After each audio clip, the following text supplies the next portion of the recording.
Today we'll be looking at the stitch pattern of ribbings. Ribbings are a very basic stitch pattern. They only require a knit stitch and a purl stitch, and it depends on the combinations of those that determines what ribbing you get. Here is a sample of 1 by 1 ribbing. So it is a series of knit 1, purl 1. To balance this, you would take, when working flat, you would take half of the stitch multiple. So the stitch multiple is 2 because the stitch pattern is knit 1, purl 1. To balance this then, you would need to add 1 stitch at the end so that you have a full column of knit stitches on each selvage edge. This is a sample of knit 2, purl 2 ribbing. So this stitch multiple is 4, and to balance it horizontally when working flat, you would need to add 2 extra stitches so that you have a column of 2 knit stitches at each edge. This will horizontally balance that stitch pattern. You don't have to have equal numbers of knits and purls when working ribbing. So these two examples do have equal numbers of knits and purls. So knit 1, purl 1, knit 2, purl 2. But you can have any combination of knits and purls. This is a knit 3, purl 1 ribbing. The stitches, so the stitch multiple is a stitch multiple of 4, knit 3, purl 1, repeated across. To balance this horizontally, you would need to add an extra 3 stitches at the end so that you have a columns of 3 knit stitches at the right edge and 3 knit stitches at the left edge. And that will balance it horizontally. You could do a different number of knit columns at the beginning and the end. As long as they are equal, then this stitch pattern will be balanced horizontally on your work. The amount of stretch in your fabric depends on the numbers of knits and purls that you have next to each other. A 1 by 1 rib has the most stretch. It compacts down to the smallest dimension horizontally of all of the ribbings and will stretch and contract to the smallest area.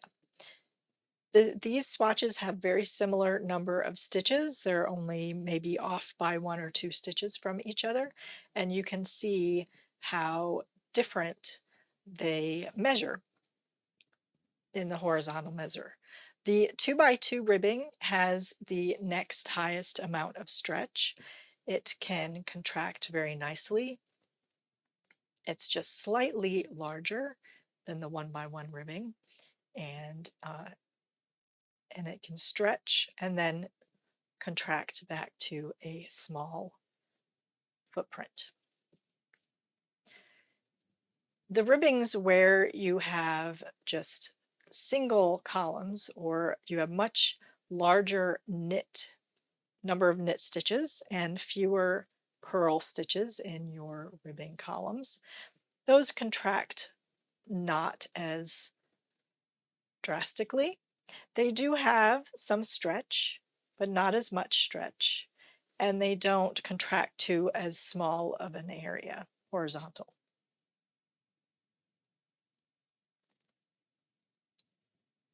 But they look quite attractive. So the wrong side of this swatch would show you what a knit 1, purl 3 ribbing looks like.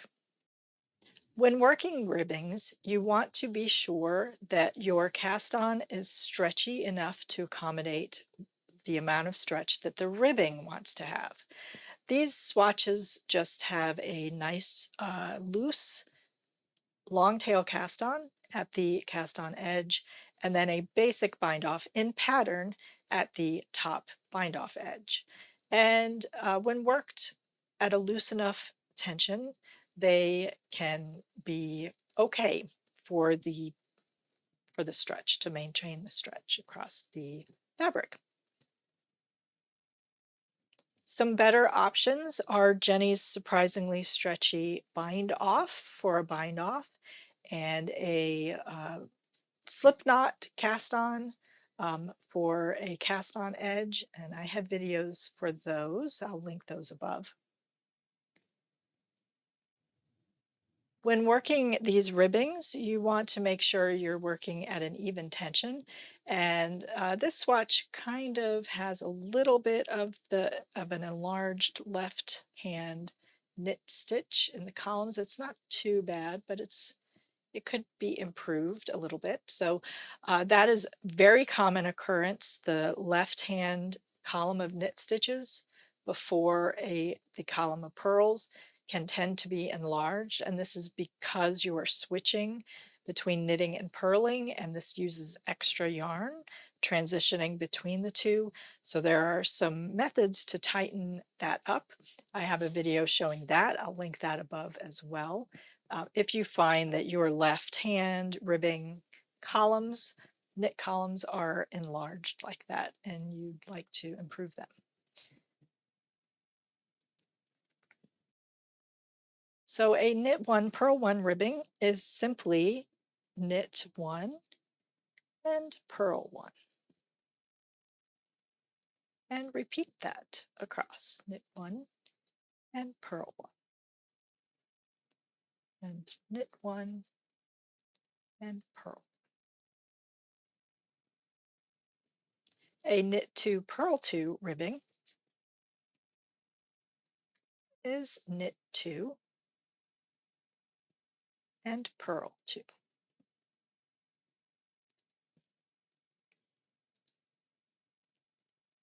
And repeat that across. Knit two and purl two. So these are very basic stitch patterns that are super useful. Binding off in pattern, if you want to use a basic bind off and bind off in pattern, you would knit the knit stitches and purl the purl stitches as you are binding off. So that is all that is for ribbing. When the number of knits and the number of purls are the same, which most ribbings are like that, knit one, purl one, knit two, purl two. But when that is the case, then the fabric looks the same on both sides. So here's the 1x1 rib sample, and here is the 2x2 rib sample. So it's reversible fabric. This isn't true when the number of knit columns and the number of purl columns differ. So the knit 3, purl 1 looks different on the wrong side. Ribbings are super useful. They're a fantastic stitch pattern. Very useful, really great to know how to work ribbings. Do you love ribbings? Which is your favorite ribbing pattern? Let me know in the comments below. I hope this was helpful. Don't forget to like and subscribe, and thank you so much for watching.